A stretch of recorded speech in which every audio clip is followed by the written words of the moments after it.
You, John Fitzgerald Kennedy, do solemnly swear. I, John Fitzgerald Kennedy, do solemnly swear. That you will faithfully execute the office of President of the United States. That I will faithfully execute the office of President of the United States. And will, to the best of your ability. And will, to the best of my ability. Preserve, protect, and defend the Constitution of the United States. Preserve, protect, and defend the Constitution of the United States. So help you God. So help me God.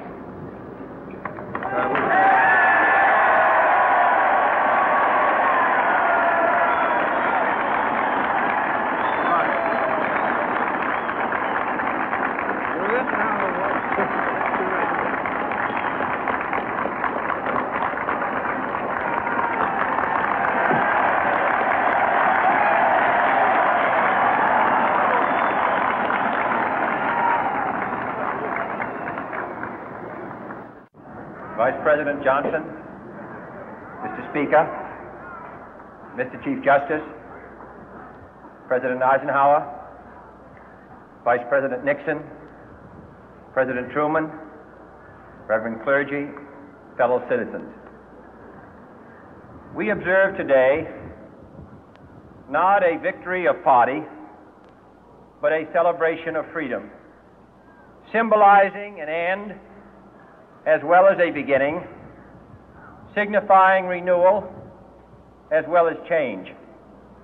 For I have sworn before you and Almighty God the same solemn oath our forebears prescribed nearly a century and 3/4 ago. The world is very different now, for man holds in his mortal hands the power to abolish all forms of human poverty and all forms of human life.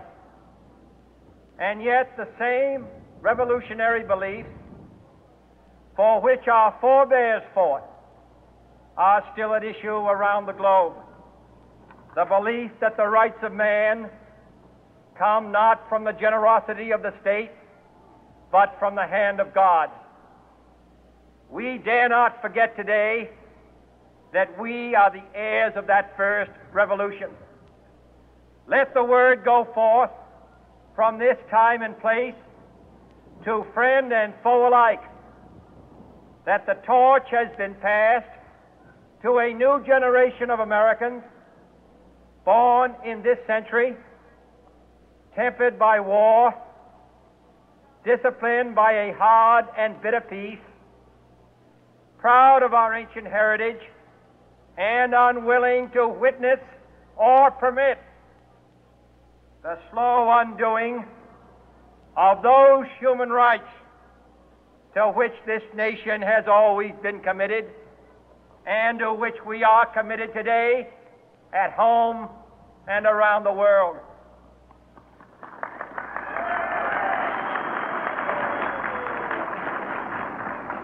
Let every nation know, whether it wishes us well or ill, that we shall pay any price, bear any burden, meet any hardship, support any friend, oppose any foe to assure the survival and the success of liberty.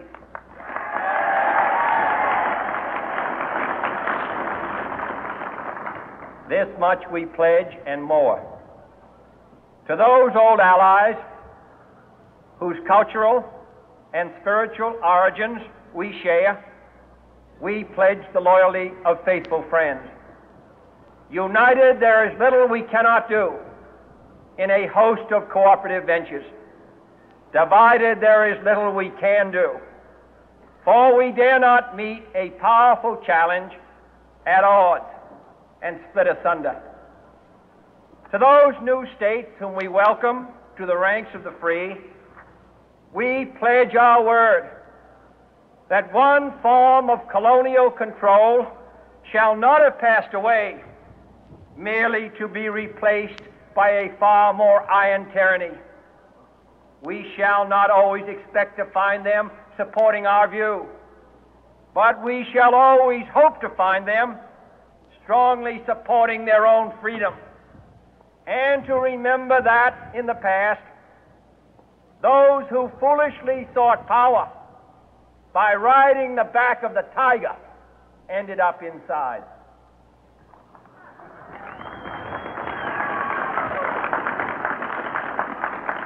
To those people in the huts and villages of half the globe struggling to break the bonds of mass misery, we pledge our best efforts to help them help themselves for whatever period is required, not because the communists may be doing it, not because we seek their votes, but because it is right.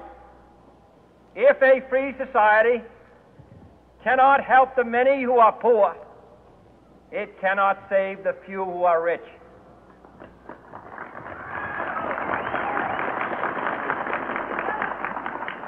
To our sister republics south of our border, we offer a special pledge to convert our good words into good deeds, in a new alliance for progress, to assist free men and free governments in casting off the chains of poverty. But this peaceful revolution of hope cannot become the prey of hostile powers. Let all our neighbors know that we shall join with them to oppose aggression or subversion anywhere in the Americas. And let every other power know that this hemisphere intends to remain the master of its own house.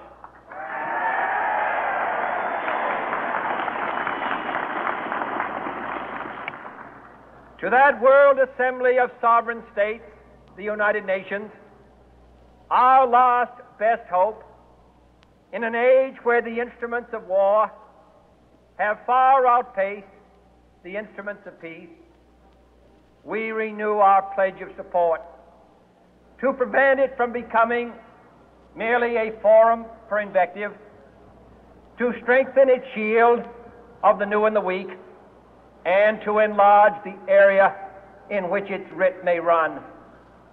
Finally, to those nations who would make themselves our adversary, we offer not a pledge, but a request that both sides begin anew the quest for peace. Before the dark powers of destruction, unleashed by science, engulf all humanity in planned or accidental self-destruction, we dare not tempt them with weakness, for only when our arms are sufficient beyond doubt can we be certain beyond doubt that they will never be employed. But neither can two great and powerful groups of nations take comfort from our present course, both sides overburdened by the cost of modern weapons, both rightly alarmed by the steady spread of the deadly atom, yet both racing to alter that uncertain balance of terror that stays the hand of mankind's final war. So let us begin anew, remembering on both sides that civility is not a sign of weakness, and sincerity is always subject to proof. Let us never negotiate out of fear, but let us never fear to negotiate.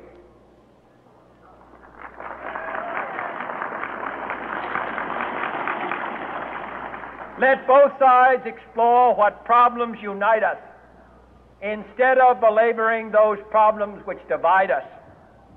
Let both sides, for the first time, formulate serious and precise proposals for the inspection and control of arms, and bring the absolute power to destroy other nations under the absolute control of all nations.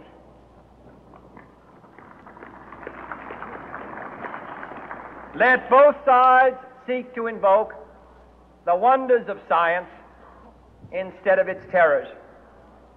Together, let us explore the stars, conquer the deserts, eradicate disease, tap the ocean depth, and encourage the arts and commerce. Let both sides unite to heed in all corners of the earth the command of Isaiah to undo the heavy burden and let the oppressed go free. And if a beachhead of cooperation may push back the jungle of suspicion, let both sides join in creating a new endeavor, not a new balance of power, but a new world of law, where the strong are just and the weak secure and the peace preserved. All this will not be finished in the first 100 days, nor will it be finished in the first 1,000 days, nor in the life of this administration, nor even perhaps in our lifetime on this planet. But let us begin.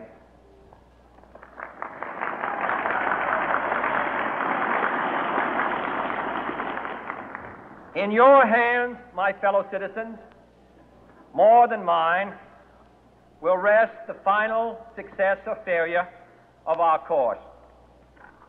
Since this country was founded, each generation of Americans has been summoned to give testimony to its national loyalty.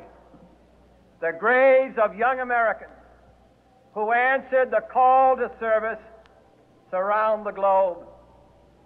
Now the trumpet summons us again, not as a call to bear arms, though arms we need, not as a call to battle, though in battle we are, but a call to bear the burden of a long twilight struggle, year in and year out, rejoicing in hope, patient in tribulation, a struggle against the common enemies of man, tyranny, poverty, disease, and war itself. Can we forge against these enemies a grand and global alliance, north and south, east and west, that can assure a more fruitful life for all mankind? Will you join in that historic effort?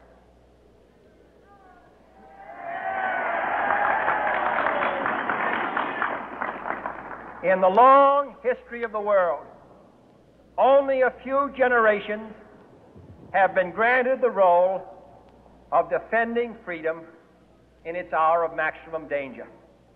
I do not shrink from this responsibility. I welcome it.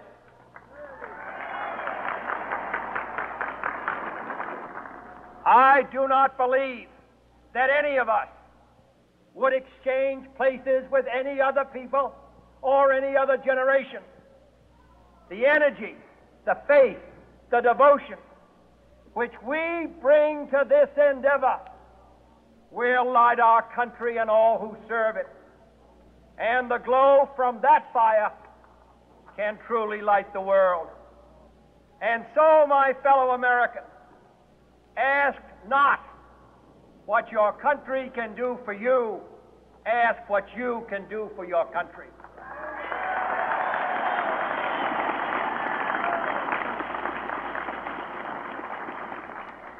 My fellow citizens of the world, ask not what America will do for you, but what together we can do for the freedom of man.